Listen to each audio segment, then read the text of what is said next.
Hi, and welcome to another video. In this video, we're going to go over the new Factures workflow inside of 3D Code. It's similar to vertex painting, but in this case, instead of applying a color per vertex, it's a texture per vertex. So let's get started. The first thing you have to know is that this workflow is really intended for surfaces only. This does not work with volume objects or voxel objects. So let's go ahead. I've already got a terrain here, and let me give you an idea of what we're working with. So I've got this terrain, and what I'm going to do is I'm going to apply a base top coat on top of this. I've made this in a different application, and I've written out a projection map on top, just to create some landmarks and so we can get something started as a base. So the first thing we're going to do is we're going to flatten this or go into orthographic view and switch this over to top view, and we'll fit this in the view. Okay, so the first thing we need to do is jump over to the Factures room. And what you're going to notice is there's this new panel called Vertextures, which is vertex texturing. And by default, there's a set of textures that come with 3D Code. But I've went ahead and added my own terrain textures or other environment textures. And for each of these textures, what you'll notice is that there's this vertexture settings. For each one of the textures, you're going to have your own set of settings that you can manipulate and change as you go. You can also plug in what color map you want to use, a gloss texture or a roughness, metalness, and normal map for your bump. There's also different projection types, and we'll go through some of those as we're working. And when you're working with vertextures, you're going to work per layer. It allows you to use the layers as a way of blending your textures together, and we'll go through some of those. The first thing I want to do is I want to project my terrain texture. So I've already got a terrain texture here, and I'm going to switch that over to Facture Spot. So you have your paint, which is just like any other, just a paintbrush. Then you have your eraser, your fill, but then you have a roads. Roads is a way of laying down textures as you're painting along the stroke. And then finally there's Facture Spot, which is really just a projection brush. So let's go ahead and switch over to projection by using the Facture Spot. Now I've applied this to the layer 1. So you can see if I hide that, I'm back to where I was. Okay, let's go. I'm going to go ahead and lock that layer. That's my base, and I'm going to name it base. So now let's go ahead and create a new layer so we can apply a texture onto that. Okay, and I typically name my layer the same as the texture that I'm going to use, just because when I go back to make some adjustments to that layer, I know exactly what layer I'm working on and what texture is being affected by that layer. So in this case, we might want to add some brass. So let's pick this material right here. Now I want to get out of my orthographic and jump back into my perspective view, and let's find a spot to actually start painting. So as you see this ghosting right here, it's because I still have this terrain selected, and this terrain is set to projection mode. I actually want to use this texture, which is going to map in a cubic map. Now there's multiple cubic maps. There's your regular cubic mapping, and then there's this uniform cube mapping. And I'll explain the difference in just a moment. So let's go ahead and find an area to start painting. Maybe let's work around this area here. And you can see this is not great. This is just a projection that I applied on top, and you can see there's streaking, and it's just a mess. One thing you should keep in mind when you're working with Factures is there are no UVs painting directly onto the vertices, so that's a nice thing to have. So now that I've selected the grass material, I've got my layer. I think what I want to do is I just want to grab the name of that material and rename my layer. There we go. So now what I can do is just start painting.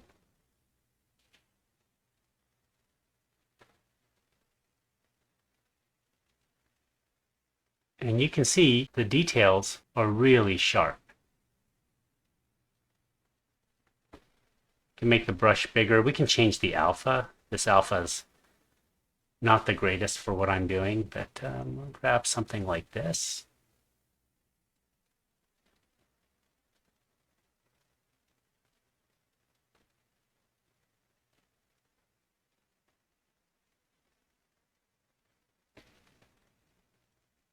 There we go. We'll go a little larger and just kind of blend that. So it does use the brush sensitivity. So you can lightly paint on top just to kind of feather things in. And then you can push down quite a bit if you want to make bold changes. Sorry, here we go. I'll continue that over to here as well. Just trying to get this area a little bit more interesting. All right, so now we have this as a layer, as you can see, and we're going to add more to it. So what we're going to do, well, let's creep some of this up into the rocks a bit.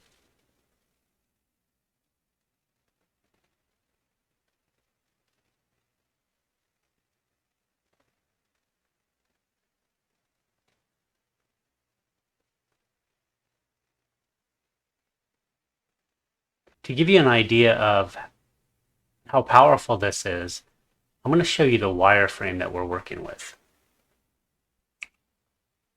So you can see that it's got some dense areas, it's got some really sparse areas, but there's nothing really dense enough to give us that kind of resolution. If we ever were to paint this in Vertex color, it would be really mushy. But as you can see, all of this is really nice and sharp. Again, that's because we're painting a texture per vertex. And it's, in a way, it's mapping itself to the terrain. It's almost as if it's creating its own UVs as it's dropping these things down. So now that I've dropped this down, let me show you some interesting things.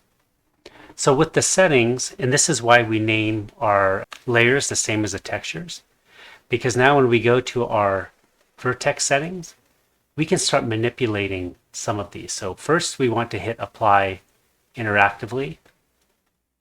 And now we can start changing things like the scale. So we can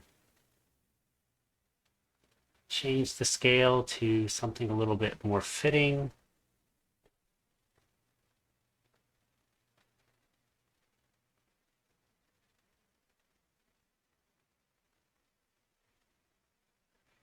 Maybe something like that. And because these materials have a normal map, roughness, or glossiness, we can affect the height information. So as I start to increase that, you can start to see that the normal maps are doing their thing.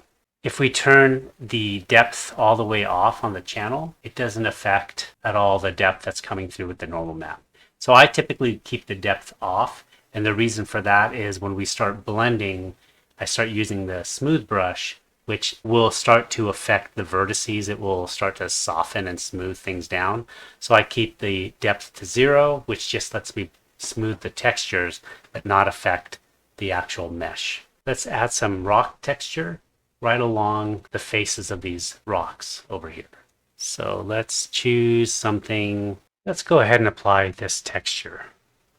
So we'll create another layer and apply this texture. Okay, so now let's go ahead and see what this looks like. Again, I'll set the depth to 0.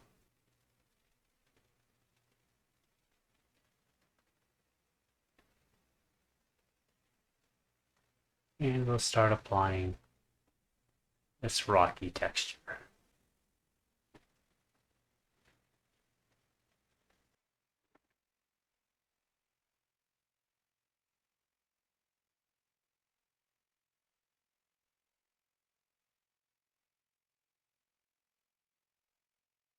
There we go. You can see where it used to streak before. It just comes in nice and sharp. And we'll just carry that through into these rocks. Something like this. Yeah.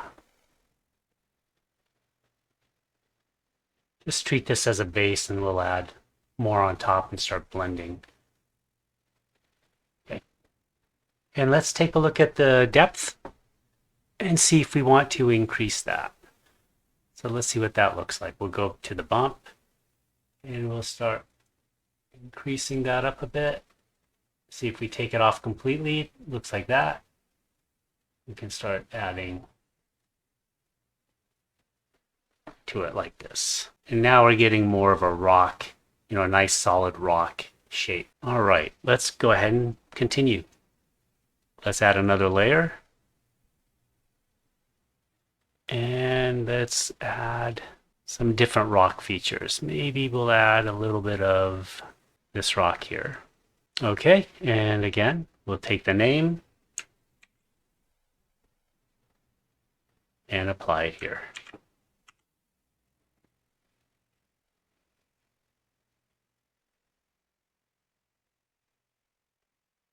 You can see how it blends really nice with what you've already got.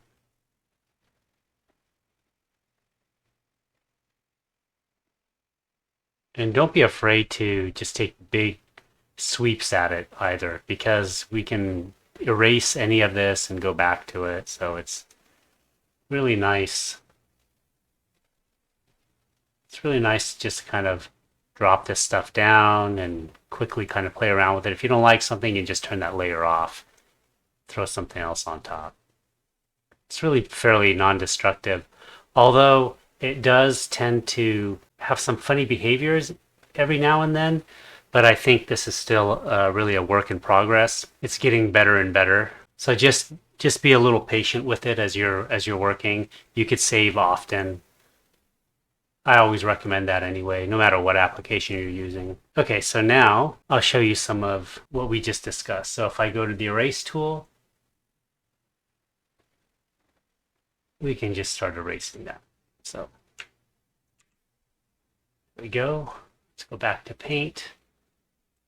And we'll add more of the other rock features on top. But before I do, again, let's take a look at our settings and just see if we maybe want to change the scale of those rocks. So maybe we can make it a little bit more varied like that. And we'll bump it up a little bit. Okay, got something like that now. Okay, so let's go back on the grass and do a little bit more work there. All right, let's see what we got. Let's take a look at this grass right here.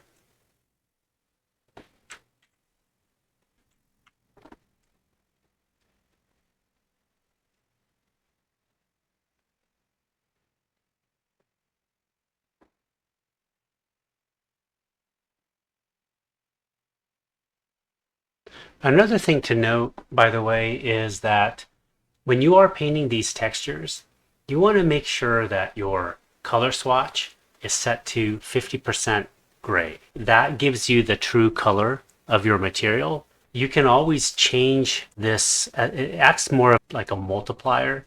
So if I were to drop this down to something a little darker,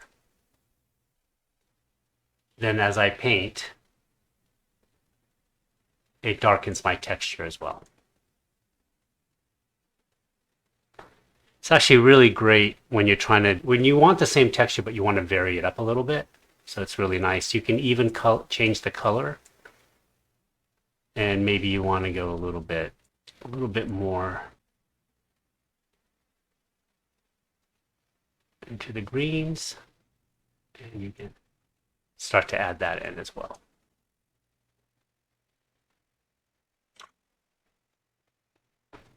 Okay, and just remember, you can always go back at any time to any of these layers and make some adjustments. So if I want to go back and change, actually, let me go back and just give you an example. So this is the grass. So we can still go back to this grass layer, and this is why we write the names. This one right here. And I can, again, change that on the fly. Every once in a while you get into an example like this where everything, you kind of lost this area, you lost your color. You really, the way you go back to that, what I find is you go back to the base here and select that material. So that, and then go. And you kind of got to go back to each of those.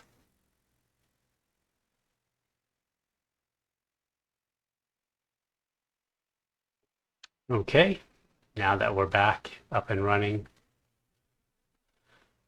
Okay, so there we go. We got some stuff going on here. We can put a path here as well. Give me a chance to show you this roads tool. And with that, maybe we'll drop this.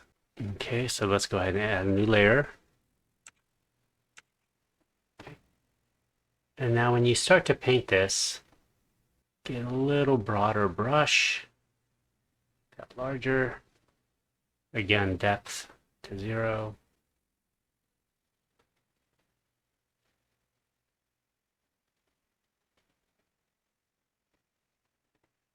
Let's add another path on top of that.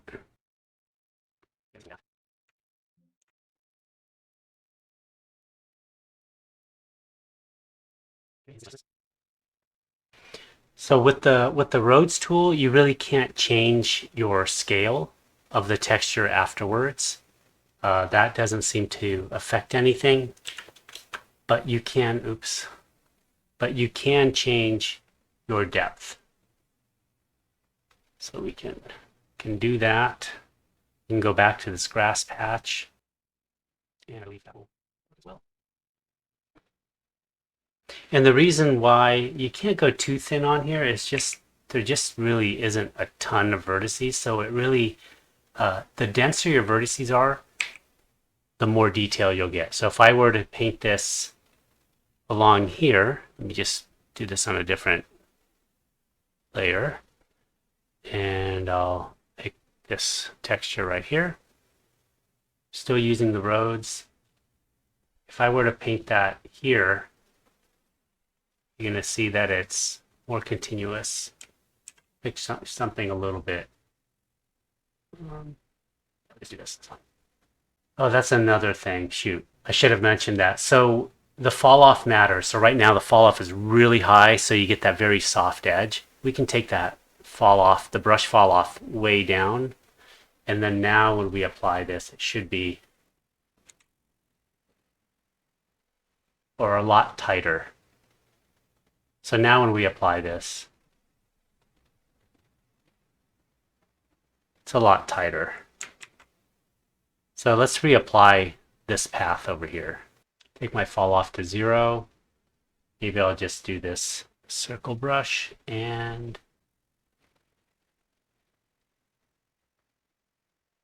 okay, and I wouldn't worry too much about this. The reason this looks like that is because it's applying itself to these other vertices. It jumps this big gap, so now it's trying to fill this in. Go in and erase that.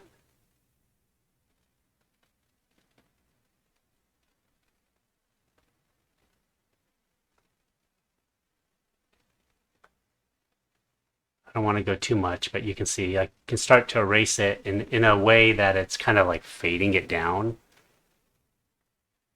Oops, too much. It's a little too strong.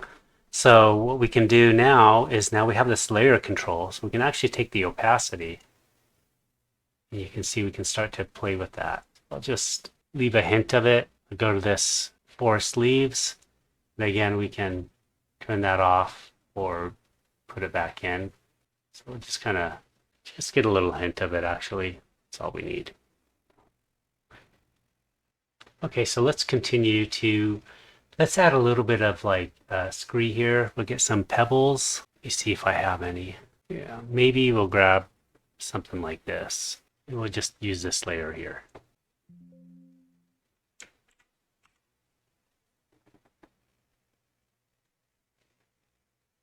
Go ahead and add this one. And we'll start to add that kind of creeping through between the rocks. I have found that sometimes I don't see the effect of the brush I tend to need to go back and reload that color texture. And now let's try it. Give it a second. Yeah, there it goes. Okay, so now what we can do is, if we want to blend that in a little bit, we can hold the Shift key down, and we can just kind of start blending those edges. Something like that. And let me show you what happens if you leave the depth on. So if I put the depth back on, back to 100%, I'll just kind of go up here, maybe make it more noticeable. If I just start smoothing, you see that it starts smoothing those vertices down, it starts averaging them. So in order to not do that, I just set the depth to 0 because I'm using the normal maps anyway, so it's not really changing anything there. So it just preserves the vertex positions. Just add a little bit more of that scree up in here. There we go. Get a little here and here. I didn't mean to do that over here. So I can just hold Control, and that kind of works as an eraser as well. All right, let's just add a little bit here too. So it kind of makes sense.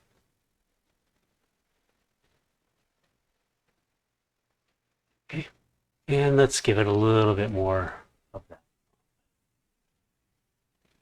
You really see that effect. There we go. I mean, it's holding up pretty nice, especially when you kind of step back and take a look at everything else. There we go. And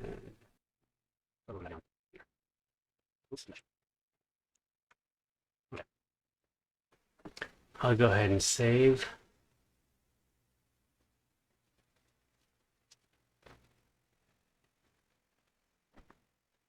We can also use this facture spot as a stamp. Actually, one thing that I'd like to show as well is using the stencils. So what I've done is when I created this terrain in that original map, I've also generated the grass mask for that. So if I go to my stencils, there we go. There we go. I added this here. So now what I'm going to do is go back into my orthographic view, top view, and let's go ahead and fit that.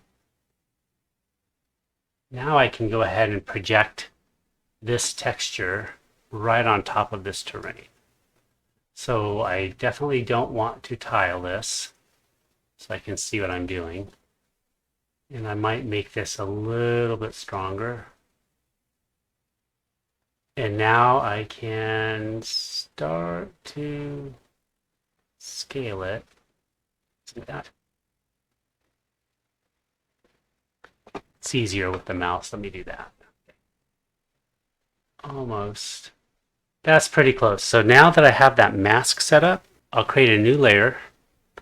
And for the grass, I'm going to go ahead and replace it with this grass. I kind of like the way this looks. So I can take that grass, and now I'll just paint this kind of in the areas that I'm interested in. And now we can begin painting. Change the brush, something a little stronger. And I can just kind of paint around in this area, like so. Yeah, you can already see that it's creating this pattern, more solid here. All right, so let's see what we got here. Let me turn that off and get out of orthographic. So you see that I replaced this grass texture with this grass texture. Now, because we put this on top, it's sitting on top of everything else. So you can see if I turn this off, we're back to where we were. And if I put this on, it's just definitely sitting on top of everything. A little too strong. And also take down the opacity too. Something like that. That way even this texture has a little bit. Maybe that's too low. Something like that. You know what I'll do? Maybe what I'll do is I'll erase back here and just kind of start removing some of that. There we go. Something like that. Well, anyway, this is an example of how you work with Factures. Again, I think this is just going to get better and better, but right now it's really pretty fun to work with, and you never really have to worry about whether you're going to get stretching or no stretching because of UVs, especially on a complex model with a lot of convex and concave areas. So this is just a really quick and dirty way of getting this stuff all set up. Well, I hope you've enjoyed it, and just give it a shot and see what you think. Thanks for watching.